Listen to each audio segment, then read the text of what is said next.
So this next story is pretty sad, and it can happen to all of us.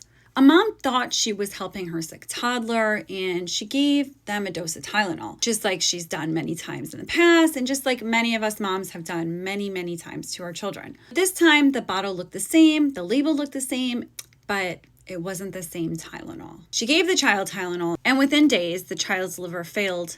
Here's the story of what actually happened. A 2-year-old boy came down with a fever, and his mom grabbed a bottle of acetaminophen liquid, what most people call Tylenol, from the medicine cabinet. The problem was it wasn't the children's formula that she thought it was. It was actually an adult strength, extra strength Tylenol liquid that was left over from when she had been sick. Now, both bottles look nearly identical. They're both red in color. They have the same cherry flavor. They both say acetaminophen on the bottle, but there's one major difference. Children's Tylenol is 160 milligrams per every 5 ml.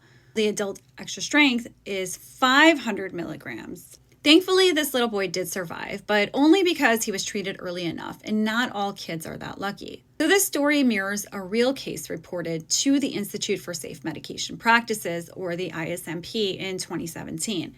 In that case, the toddler received the adult strength acetaminophen liquid, the exact same mix-up, leading to acute liver failure and emergency hospitalization. The ISMP calls it one of the most preventable yet recurring medication errors that happens in children. So I'm Susie, and I'm a pharmacist, and I help families like you stay safe by catching mistakes like this one before they happen. Because even something as familiar as Tylenol can become deadly when the dose is wrong.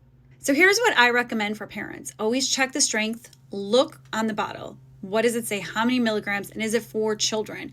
Always use a measuring syringe or a cup. Never, ever use a kitchen spoon. And keep the adults and children medications separate, preferably in different cabinets, especially if you're feeling sick. A lot of times we're sick when our kids are sick, and you might be giving them the wrong medication by accident. If you ever overdose, or you aren't sure, or you think your child might have overdosed, call poison control right away. Do not wait, because one extra dose can change everything, and one question could save a life. Follow for more stories like this.